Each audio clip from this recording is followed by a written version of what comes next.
Mikhail Laxton is a singer-songwriter from Mossman in far North Queensland who now calls Canada home. His music has influences of Americana, country, folk rock, and blues, and all of those are present on his excellent self-titled debut album. And I have some questions for him about it. Hello, Mikhail.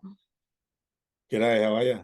I'm very well, thank you. And I have to ask you first up about the cap you are wearing, which has the Rabbitohs logo on it. So please explain your devotion to the Rabbitohs when you come from Queensland. Look, there's been a lot of great Queenslanders that played for the Bunnies over the years, and I don't know. Ever since I was like, I want to say 14, I just got obsessed with them because they were the oldest club in the country. So okay, I don't know. It's just legendary, and they've had a pretty damn good team for the last handful of years, with especially when GI jumped on board. And yeah, I'm a big GI fan, and I'm a big Broncos fan too. Right, because we are talking at a time that is ahead of the NRL Grand Final. The Broncos are in the Grand Final. I will say the GI you're referring to is, of course, Greg Inglis, for those who do not know. Yes, Broncos. So by the time this interview is actually posted, we'll know what the Broncos have done or not done. I just want to give a huge shout out to the Broncos. Congratulations, So do you? So you live in Ottawa. Do you get any questions about your Bunnies cap when you're walking around? You know what? I've been a part of a social touch rugby league here, and for the first time ever, I went down last Thursday to play, and there was two guys there that were wearing. One of them was wearing a Maroons jersey, and I've never seen that here before. And the other guy was wearing an Eels jersey, and I'm like, "What is going on?" So the Eels guy was from Australia, right, and the guy that was wearing Maroons, he was Canadian but lived on the Gold Coast for a long time. So no, I don't get asked about my jerseys. Well, so you'll have to wear a maroon jersey now as well, of course, just to balance out the Bunnies and all that kind of stuff. But we're not yet talking about music. I should get into your music. I have to say, regardless of which song I'm listening to on your album, it sounds like you really love what you do. Like you are really in it with every single song. Was that how you were feeling when you were recording the album? Yeah, absolutely. Like I've been writing this album. I've been writing since 2016 when I got here to Canada. I bought 21 songs that I thought had what it took to be on this album, and it was funny because me and the producer had about a week of pre-production, which is usually a little long, or not a little long, but like usually most people that costs money, right? So usually they cut that very short, maybe to just like a day or two. And in all honesty, we probably really needed the 7 days because we had the 21 songs, and I'm not too precious about them. If some songs don't make it, then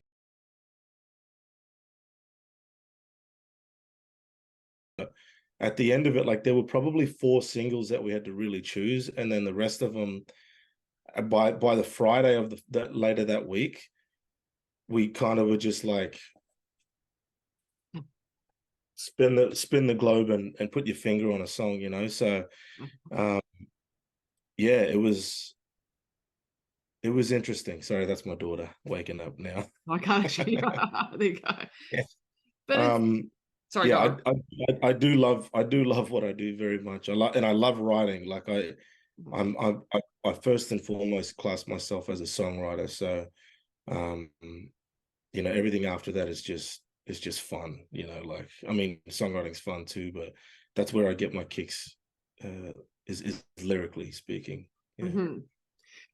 It's interesting you say that about sort of pointing on the globe to pick songs, because the album is a collection of stories that seem very representative of you and your experiences in your life, and it does feel like a range is there, not that it was at any time random. So maybe it was just the way it turned out. Those songs all sounded like they belonged together.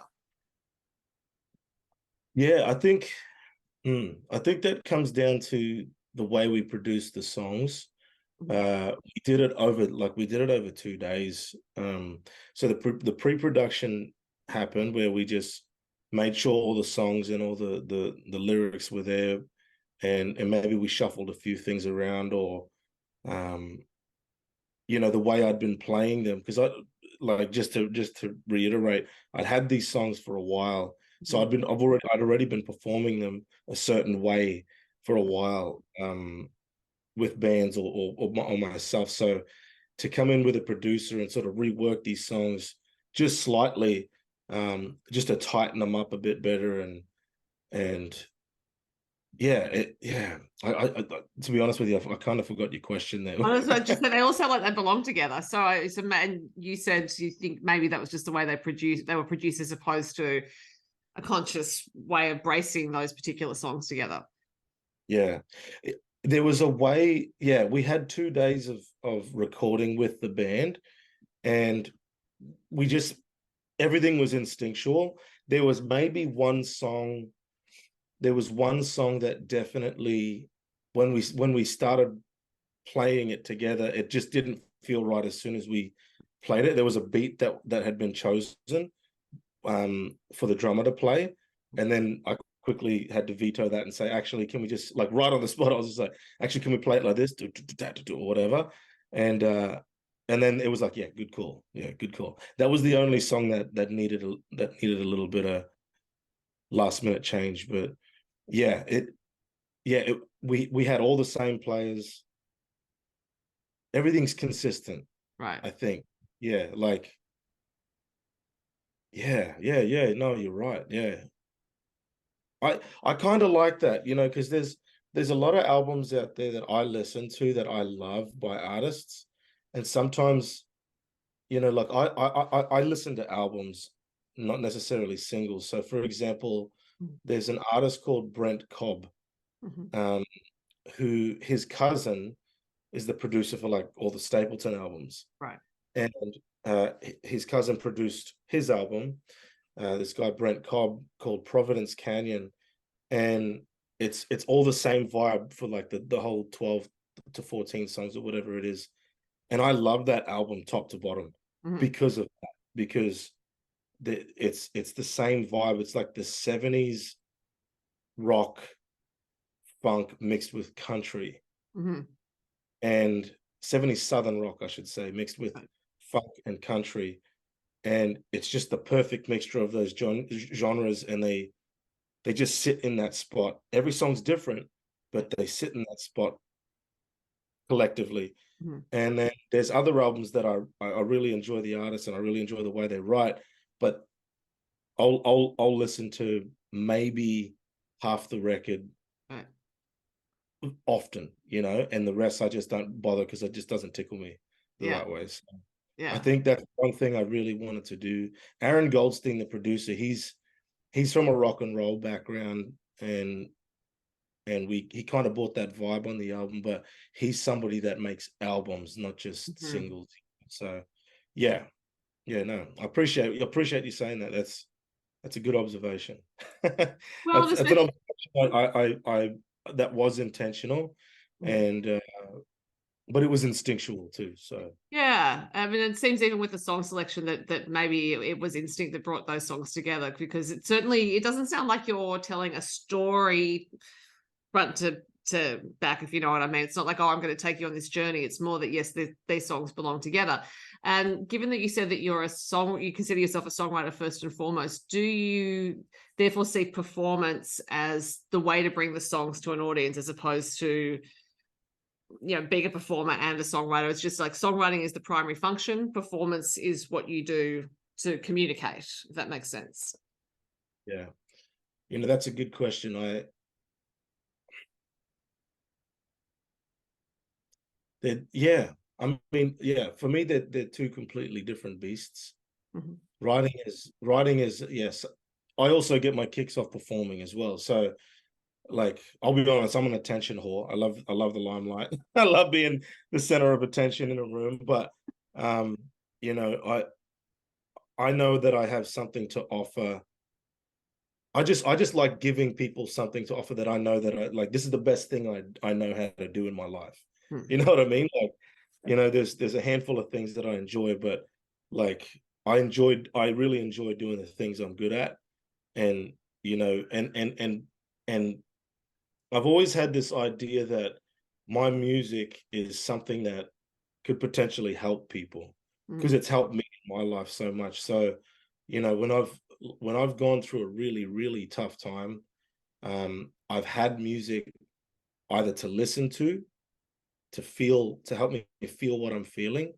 And then I've had writing to help me express what I'm feeling, Right. if you know what I mean. So I've been surrounded by people in my life that have struggled with lots of depression, crippling depression, and eventually they get out of, like, you know, I remember this one person in my life. I won't divulge into who it was, but this one person in my life, he struggled with depression really badly for like 3 years straight, to the point where he couldn't answer the door when somebody knocked at it. Like, he would hide and not answer, like pretend like he wasn't home. And towards the end of it, like, he started getting treatment and stuff like that, you know, natural, like through natural therapy, naturopathy, and he started getting better. And towards the end of it, I ended up telling him, I was like, hey man, like, it's really good that you came out with me and my boys, you know, like, it's really good that you're getting out and about, because we never see you around, we never see you having fun. And he said to me, he said, you know what, like, yeah, he said, I feel myself getting better, but the thing is that um he said the biggest thing I'm starting to learn is that, like, I've been holding it in this whole time and haven't been talking to anybody about it. And then I said to him, I said, yeah, well, thank you for talking to me about it. And he's like, yeah, he's like, that's the biggest thing that's helped me, more than the medicine, more than the medication, more than anything. He's like, as soon as I started opening up little bit by little bit, I started feeling better.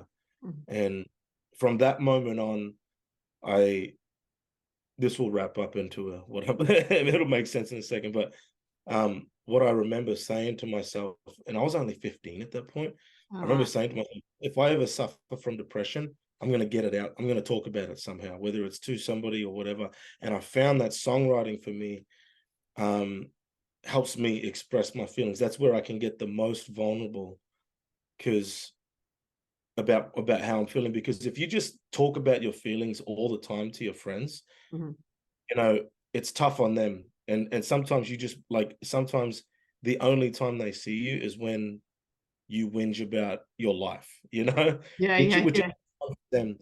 And if you, and I'll say this, if you got friends that never want to hear about it, then they're not your real friends. But, you know, you also have to understand that every time you see people that you care about, you can't always be talking about how down you are, how much you think everything sucks. And so for me, you know, maybe that was an unhealthy thing for me, but the healthy thing for me was to start writing songs and listening to music, which is what helped my friend as well. He played a lot of music during that time. He was a guitarist. He is a guitarist. He wrote lots of songs during that time.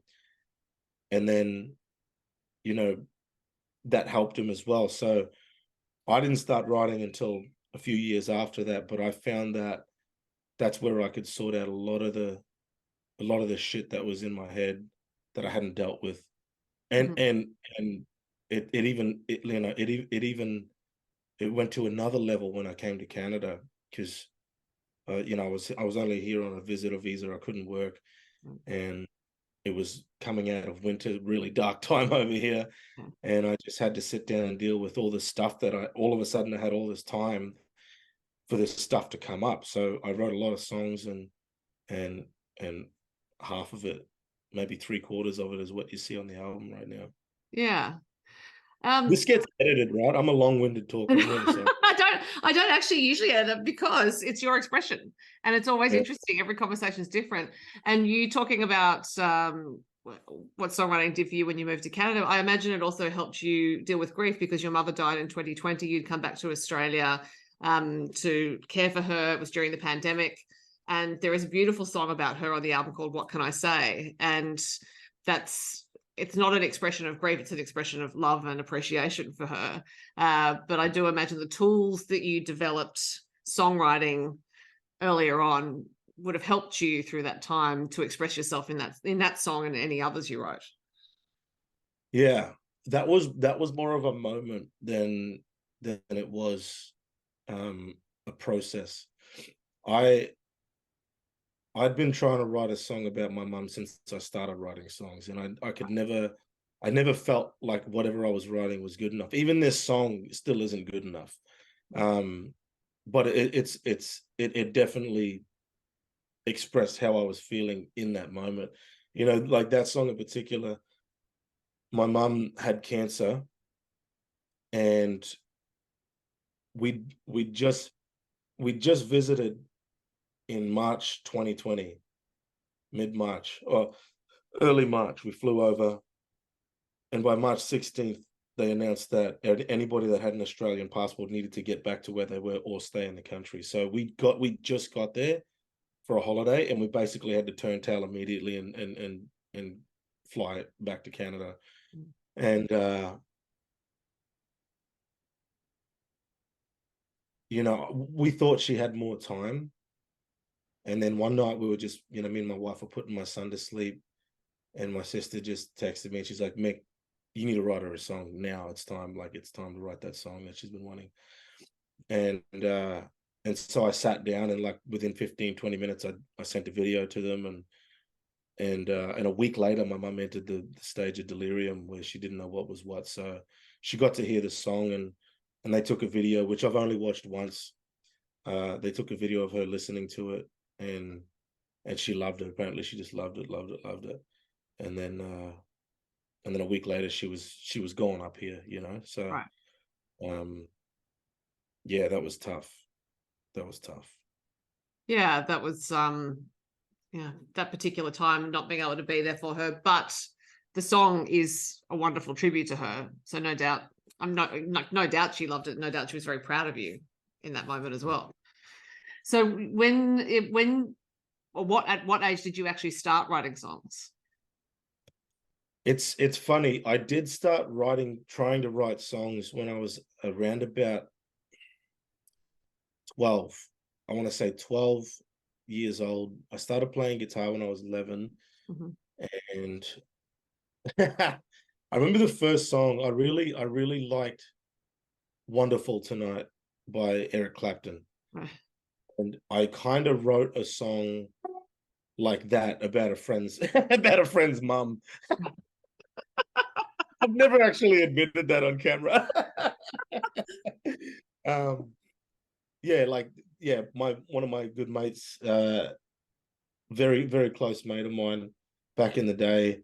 It was his stepmom actually, and it wasn't that I didn't really have a crush on her. Like I thought she was just a really lovely person, and so I was like, I'm not really interested in any girls at the moment, but so I just sort of like I wanted to write a song like Wonderful Tonight, and I kind of used my friend's mum, stepmom as my subject, you know.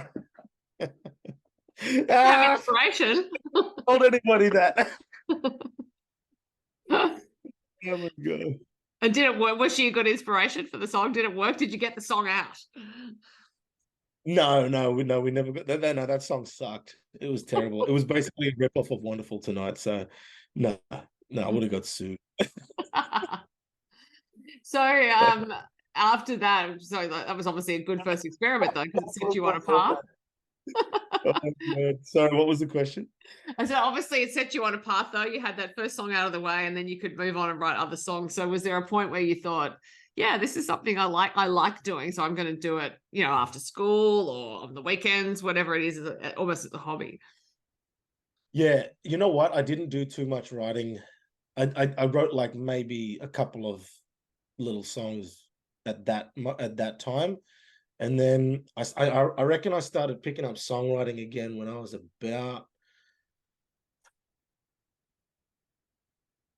how old was I? me and my one of my best friends, we we would go out to parties, and it usually would end with us grabbing a guitar at some point after the party had long ended, and we'd go sit in a park, and drink and just sing more than words or something like that. Like that was always the go-to. A couple of like Pacific Island songs that we knew, and then we would. And then I remember one night. We were about 16, 17, and we started writing this stupid song in this park when we were like half cut, and it was so funny. I remember we woke up the next morning, and we were like, wait, we kind of wrote a half a song last night. And it was just like we picked up the guitar and figured it out. It was so lame. We still tease each other about it to this day every time we see it. But that's around the time after that where I was like, I want to start writing a couple of songs again. And Right. and you know, I didn't take it seriously at all, but so it was again a long time before I actually started writing. And I would say I started writing songs when I was about 19. I went away. I left my hometown of Mossman up in far North Queensland. Now I moved to Brisbane, and I became a part of this volunteer organization where they did a music school, and so I met a lot of songwriters there. And it wasn't until then, it wasn't until I had that experience with that school and those people, where I met some really, really talented songwriters from, like, I made friends with the one guy, one of my mates, Caleb, down in the States, and he was just this amazing songwriter. Like, he had these amazing songs. So I ended up joining his band during the school playing bass. And then I was introduced to Amos Lee, an artist called Amos Lee, by another friend of mine that was on the school. And that's where I start. That's where I got obsessed with songwriting, because I heard his writing and also his singing, but it was his lyricism and the way he put a song together that really changed something for me. I remember the first time I heard it, I had to find out where I was hearing the song, and I walked around the campus, and I found this girl, this student that was on the school with me, and she had an amazing voice, and like, I thought it was a recording, and I was like, what the hell is that song? And she's like, oh, this is yada yada yada. She's like, I can't take all the credit, it's not my song. And she took me to a computer and showed me Amos Lee, and I spent the rest of that afternoon all night watching Amos Lee videos. And that was the turning point in my brain, where I was like, this is what I want to do with my life. Right. And I want to write songs like this, and I want to sing. So yeah. And you are a great singer, so that's the other part of your development in your musical life, is singing. So when did that begin for you? Which singers did you most admire when you were starting to sing and forming your own sound?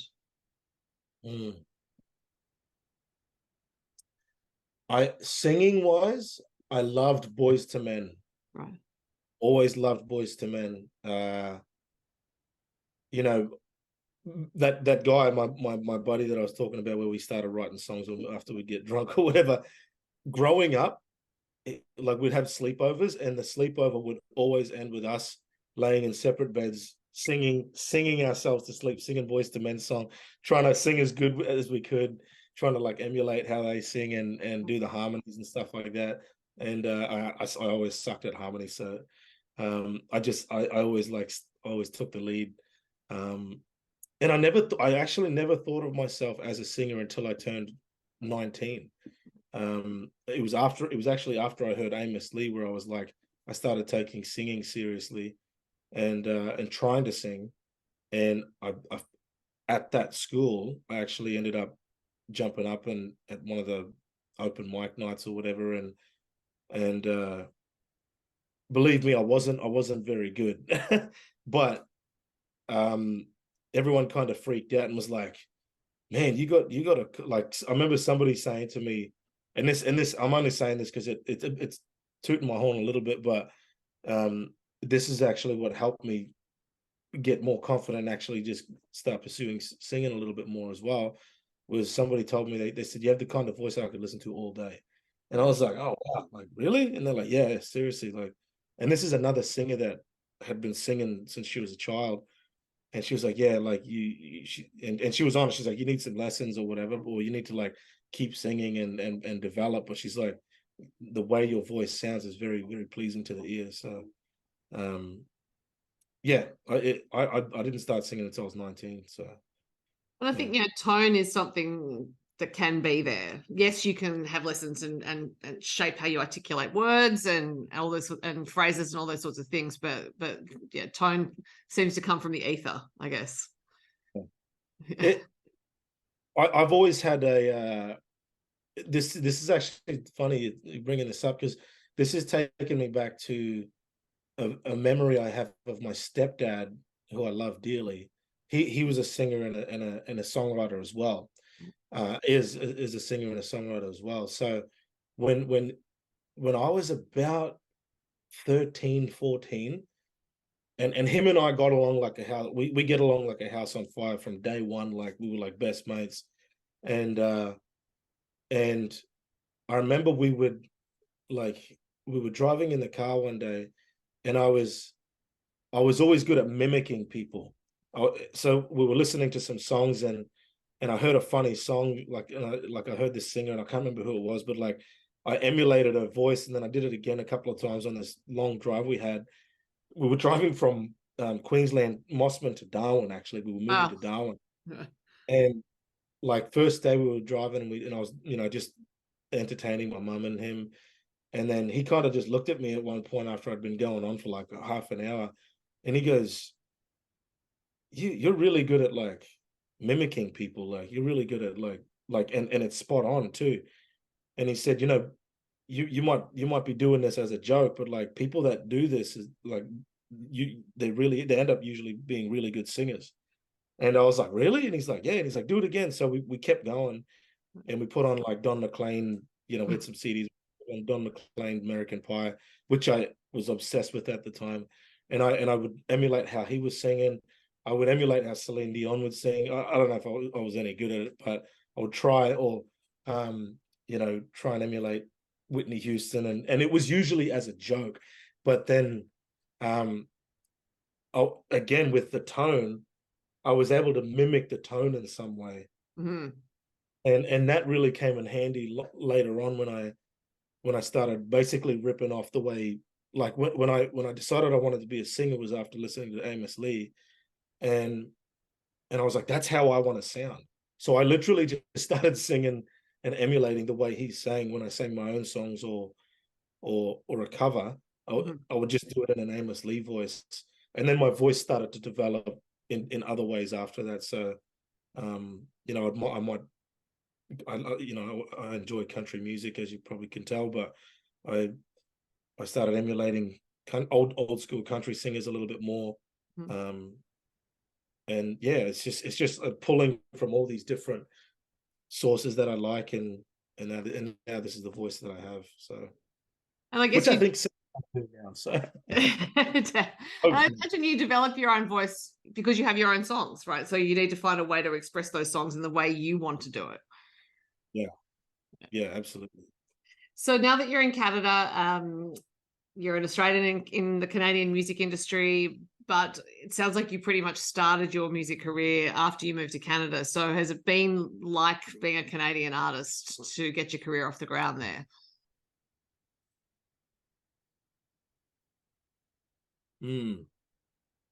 I don't know. I don't know. You know what?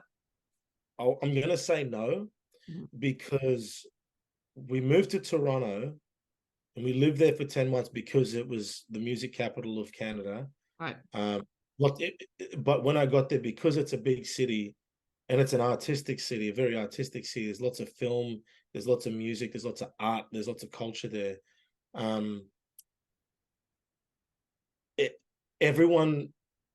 Everyone's trying to do the same thing. Not everyone, but there's large amounts of people trying to do the same thing. So it gets bottlenecked. And it's really, really hard. It was impossible for me to get noticed there at all. I was there for 10 months and I made one contact in the industry, and I thought it was a wash when I left. I was like, well, that didn't work. So let's move back to Ottawa, where my wife is from, and let's try it there. And it's hilarious because the one contact I made, we cut 3 songs together. 2 of them, the first one I produced, was terrible. The second time I let him produce, and that's what got this album happening. Okay. 4 years later, 5 years later, nearly. Right. So I recorded 2 songs, one called Hurricane, one called Streams. Streams is on this album. I cut that way back in 2018. Right. So it was hilarious. And then me and Aaron, the producer, we kind of lost touch over time because, you know, I lived here and didn't have too much to do in Toronto. And that ended up being my only contact that I made in the actual industry, ended up being one of the most important parts, because then he produced this entire album that is out to see now. So it's not about the quantity. It really is about the quality sometimes. And I'll be honest. So to answer your question, I don't feel like a Canadian artist coming up the way a Canadian artist would. Sure. I actually, when I moved to Ottawa, I could not get a gig for almost 10 months. Actually, it was just over 10 months. I emailed, I called. I used to book myself shows back in Australia. I knew how to do this shit. And I did the same thing here. And especially in Ottawa, it took so long for anybody to actually give me an actual, just a shot. Right. So I remember it culminated in this one venue in particular that was just on it. To their credit, they got honest with me, but it was borderline racist. So I've been hitting all these venues up, and one of them finally got back to me and said, "Hey, sorry, like, you know, we got your email, and you know, we got to be honest here, like, you're just not a fit for our venue." And I said, well, I've been doing this for a while, and I don't usually just hit up every venue in town, because I know that they've got a vibe. You know, folk music's played here, hip hop's played here, R&B's played over here, rock, heavy stuff is played. I'm asking you because I know that my music's a fit for your venue. Here's a list of artists that are regulars at your venue. These are my friends. I'm in that circle of people. And I remember the guy kid said, he said, look, we don't do hip hop music here. And I was like, what? And so I was just like, anyway, so whatever. I just said, you haven't listened to any of the material I've sent you. You know, don't worry about it. I won't bother you again. So I ended up, about a month later, I ended up getting an opportunity to play at that venue through somebody else that had booked a gig that had seen me play at a private event. And he was managing another band. That band pulled out, and he said, Mick, can you come fill in? And you know, the gig's at this venue. And I was like, I really don't want to play this place, but this is going to be my first actual gig outside of playing open mic nights, you know. And so I went, I played the opening set, and the bar staff just lost their friggin' mind. The guy came up to me that was serving drinks, and he's like, what is your name? And I was like, Mikhail Laxton. And he's like, man, like, you're amazing. We're gonna get you back. And I said, what's your name? And I was like, I know who you are. We've chatted actually. And he's like, oh, really? And I'm like, yeah, check your emails. And he literally went on his phone, and he's like, and he saw like 6 months of correspondence between me and him, and the last email that he sent me about me being a hip hop artist. Yeah. And I looked at him, and he's like, man, I'm so sorry. I'll be honest with you. Like, I don't even look at what the artists send me. And I was like, yeah, I know, but you look at the pictures, don't you? And he just looked down, and I was like, yeah, you saw this face and you assumed that I did hip hop. And he's like, I'm so sorry, man. I was like, and I just left. I grabbed my beer and I left. But it was after that, the ball started getting rolling, word started getting out over here, and yeah, it's been good. Well, So and no, I haven't felt like a Canadian artist, just because some of the responses that I was getting was, look, you're Australian and you're new. right. No one's going to know you. No one's going to want to come and see you because you're Australian. And when I booked in Toronto, they were like, oh, you're Australian? Oh, people would love to see that. Let's go. It was like the complete opposite, like sometimes I didn't even need to listen to the music in Toronto, and they would book me just based on the fact that I'm Australian, which also isn't fair, Yeah, but yeah, part of the challenge of being in Canada is geographically similar to Australia, which is that if you want to do a Canadian tour, it is a long way to travel. Vancouver is a very long way from Toronto even, and then you have the Maritime provinces as well. So yeah, I think it's tough to break out there the way it is here if you want to actually get around the whole country. I suppose it's tough for the US as well, but there are more cities in the US to go to. So yeah, it's more a comment than a question, Mikhail. Yeah, you're right. One thing I will say though is and there's differences between the Australian music scene and the Canadian music scene. Canada's been around a little longer in regards to its music industry. Australia's got a long way to come. I wouldn't be able to have the career I'm starting to have right now, even if I was living in Australia, because it's just set up more, not necessarily better, but I would say because it's set up more, it is better. But for example, we have satellite radio, over here, and Australians don't know about that, right? Because we don't have it, and satellite radio has been like a life changer for a lot of artists like myself. Right. That we're not mainstream radio artists, but there's a satellite radio system with like 34 million subscribers across North America that, if you get on that, you make a living, Right. to the point where you might not need to have a job, and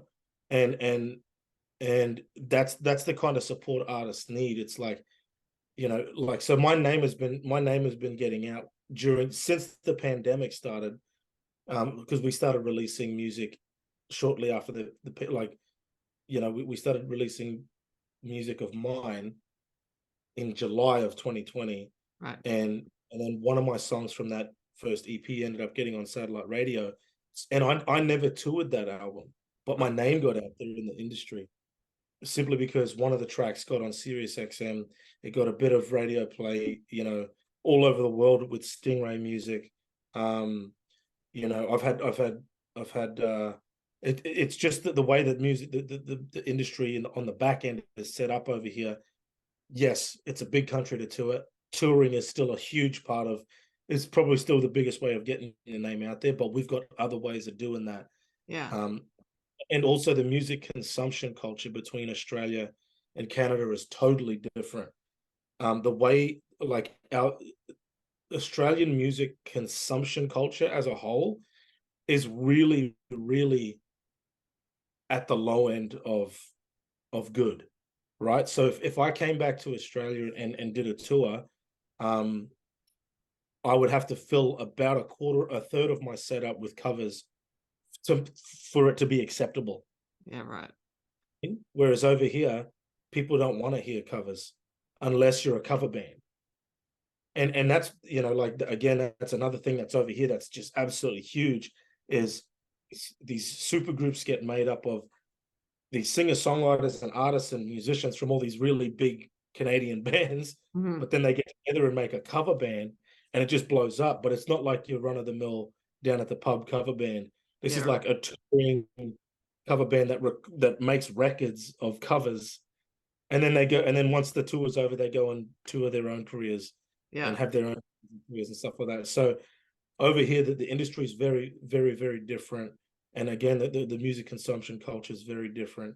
I might add one cover to any of my sets. I usually don't play covers at my shows anymore, and we sell out. Whereas in order for people to be interested or buy a ticket to your show, you need to add, people want to hear Wonderwall, Horses by Dale Braithwaite. They want to hear Stevie Wonder, Isn't She Lovely, and all this other stuff. And it's like, what are we doing? Like, there's so many amazing artists out here that have amazing art, and you're literally telling them, we don't want to hear it. We want to hear the stuff on the radio. Yeah. And, you know, I've been offered gigs in Australia, really good money. And they're like, yeah, can you just fill up, you know, 60% of the set and make it covers? And I'm just like, that's not fulfilling to me as an artist. That's not fulfilling to me as a songwriter, because I'm here to offer something. And, you know, very, very few people want to hear it. Whereas in Canada, people go out of their way to find new music and unknown talent, you know. So I'm not saying Australia's not like that at all. It's just, it's very few, you know. It is different. Maybe it's changed now. I haven't been there for almost 8 years, so yeah. So I mentioned to you before we started recording that I had lived in Vancouver for a year, and I did some hosted a show on CITR, or co-hosted a show on CITR, which is the University of British Columbia's radio station. I covered music for Discord and magazine. I remember that every CD of a Canadian artist we saw, and they were all independent artists I'm talking about, had a logo on it which indicated that the Canadian government had given some form of financial support. And that was just uniform. That was just this little logo. And then CBC, Canadian Broadcasting Corporation, there were multiple music channels that CBC ran. They may still, which pretty much play Canadian artists. And I suppose we have ABC Country here, for example. There's ABC Classical, but this was not one type of music. This was a channel that was dedicated, that either had the whole channel or several shows that were dedicated to Canadian artists. And so the whole attitude towards Canadian culture was different. It was, you know, this is important, we prioritize it. I worked in a children's bookshop where we prioritized Canadian authors. There was a section for them, and it is not the same here. It's still not the same here. The Australian government is not giving any kind of regular support to recording artists. There's no logo that you can see on anyone's album showing that, or the streaming service showing that the government supported it. Certainly, yes, ABC Country does a great job of playing Australian artists, but not exclusively Australian artists. So yeah, I imagine the Canadian government has kept that up because it was really successful, and no doubt has contributed to the culture you're talking about there, which is that it's just more developed, the music industry, than ours. Yeah, you can find that logo on my music videos, actually. Yeah, because, you know, like I've been here for a while. I'm a permanent resident, but because I've been living here for more than a year, now they consider my music. I am actually considered as a Canadian artist now. So even though I'm not a citizen, but my career was launched here technically. So and at the time it was launched, I'd already been here for over a year pursuing music, and that's the criteria needed to be considered Canadian content, or CanCon for short, which is what they call it over here. So yes, we get grants and funding from the government to help send me to music conferences, you know, the international, interstate, or whatever. And yeah, they do support, which is good. I didn't know Australia didn't do that. Certainly not to the same extent. I just can't ever recall seeing a lot of Australian albums back when CDs were still the main thing, with a logo on indicating that the Australia Council, as it would have been then, had given support. And I think it's also the application process for grants here would be quite different through the Australia Council or equivalent. I know that, you know, there are various grant processes at state and council level, but that was a Canadian national government initiative that was supporting those musical artists. So, and I also think the statement that makes, that this is something that the government values and is actually separate to politics. This is a national decision to support those musical artists. That indicates something broadly as well. It says, pay attention. We're telling you this is important. Yeah. I think like music has been such a strong part of Canadian culture, you know, since colonization, let's be honest. But yeah, like especially, you know, like, because you got a lot of people over here, and it's the immigrant culture, right? Like they had a lot of Irish and the Maritimes and their fiddles. Yeah. Very, very much, yeah. And it's that is Irish music, but it's also very Canadian too. So I've been here long enough where I can start to tell the difference between Irish folk music and Canadian folk music, and it almost sounds this. It's almost sounds the same, but there's some big nuances and also the content too. You know, so Yeah, it's but there's a heavy Irish. You know, one of my friends, my very close friends, Jessica Pearson, she's a Canadian girl. She co-wrote a few of the songs on my record with me, but she's a traditional Canadian folk artist, and you listen to her music and it's like, oh, there's heavy, is it Celtic? Celtic I think, influences here? Either or, yeah. yeah. But yeah, I was like, oh, this is Irish folk music when I first heard it. She's like, no, this is Canadian. This is like East Coast Canadian. And I was like, huh, can't tell the difference. And then the fiddle will come in. Yeah, see, Irish. And she's like, no, that's East Coast Canadian. And I was like, oh, okay, I don't know anything. I remember when I lived there, there was a fiddle player from the Maritimes who topped the charts, and it was instrumental. There was, you know, he was young at the time. He then went on to become really well known in Canada. But I was thinking, what? This is wild. This is a piece of fiddle music, top of the chart. Is that Ashley McIsaac? Yeah. So funny story. My gym trainer is his cousin. And when Ashley comes to town, my trainer tours with him in the local area to take him to. It's hilarious. I haven't met Ashley. So I know exactly who you're talking about. Yeah, it's so, and he's, you know, he's such a well-known national figure. Mikhail, I could probably keep talking to you about this for hours and hours, but you did mention if you were to come back to Australia and play some shows, is that something that you're contemplating in the near to distant future? Absolutely, yeah. So we're actually really keen to get back over there in the first half of 2024 next year. So yeah,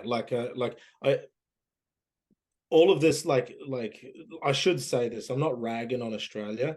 My observation is, you know, especially with the music consumption culture or whatever, but what I'm saying is that the maybe things have changed, but like Australia just needs a bit more time to get to this level of whatever America's at. They've been at it a long time doing the industry well, you know what I mean?